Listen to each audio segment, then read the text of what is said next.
हाय मैत्रिणींनो, तुमचं स्वागत आहे अश्विनीज किचनमध्ये। तुम्हाला आज मी एक नवीन रेसिपी दाखवणार आहे, ती म्हणजे हादग्याच्या फुलांची भाजी। तर सर्वप्रथम मी इथे हादग्याची फुलं स्वच्छ निवडून घेतली आहेत आणि स्वच्छ पाण्याने धुवून घेतलेली आहेत आणि मग मी त्याला याला बारीक चिरून घेते। नंतर तुम्हाला मी बाकीची पुढचे इन्ग्रेडियंट्स काय लागणार ते सांगतेच। हादग्याची फुलं अशी मस्तपैकी बारीक चिरून घ्यायची। मी इथे हादग्याची फुलं एकदम बारीक चिरून घेतलेली आहेत। तर हादग्याच्या फुलांची भाजी करण्यासाठी आपल्याला काय काय जिन्नस लागतात ते तुम्हाला मी ते दाखवते।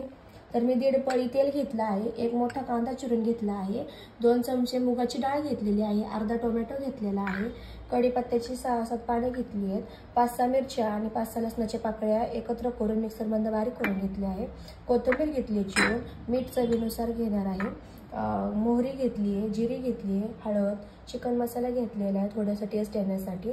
तर मग चला आपण हादग्याची भाजी कशी बनवायची ते पाहूयात। गॅसवरती कढई गरम करायसाठी ठेवली आहे। तर आपण कढईमध्ये 1.5 पळी आपलं तेल घेतलेलं घालूया।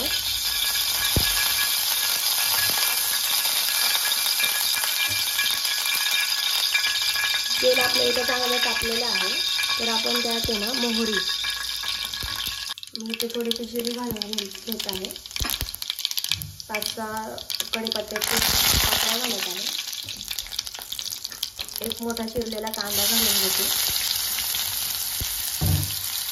कांदा आपला लालसर होईपर्यंत परतून घ्यायचा आणि त्यानंतर त्याच्यात वाटलेली मिरची आणि लसणाची वाटण घालून घ्यायचं आहे। आपला कांदा लालसर झालेला आहे, तर आपण इथे वाटलेली मिरची आणि लसूण घालून घेऊया आणि ते सुद्धा मस्तपैकी परतत आलं की मग आपण त्यात टोमॅटो आणि बाकीचे जिन्नस घालणार आहोत।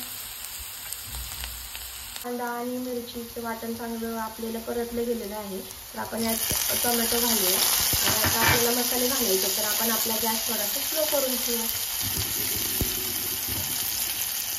तर इथे मी सर्वात आधी थोडीशी हळद घालणार आहे आणि अर्धा चमचा चिकन मसाला घालणार आहे, चवीनुसार मीठ घालणार आहे।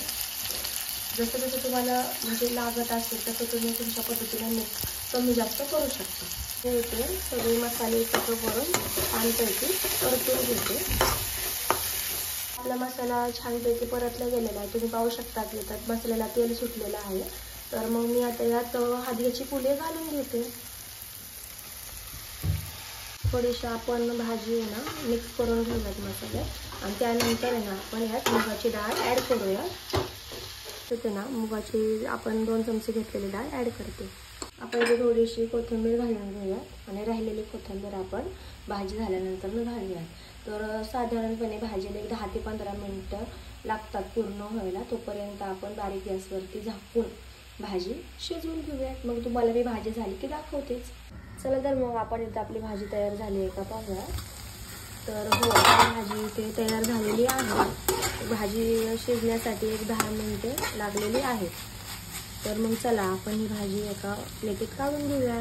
तर मी इथे प्लेटमध्ये भाजी काढून घेतलेली आहे आणि मी तुम्हाला मगाशी बोलली होती ना की आपण राहिलेली कोथिंबीर वरनं टाकून घेऊया। तर ती कोथिंबीर घातली तर आपली भाजी अजूनच छान दिसते। तर आपण ही प्लेटिंग करून घेऊयात। मग मी तुम्हाला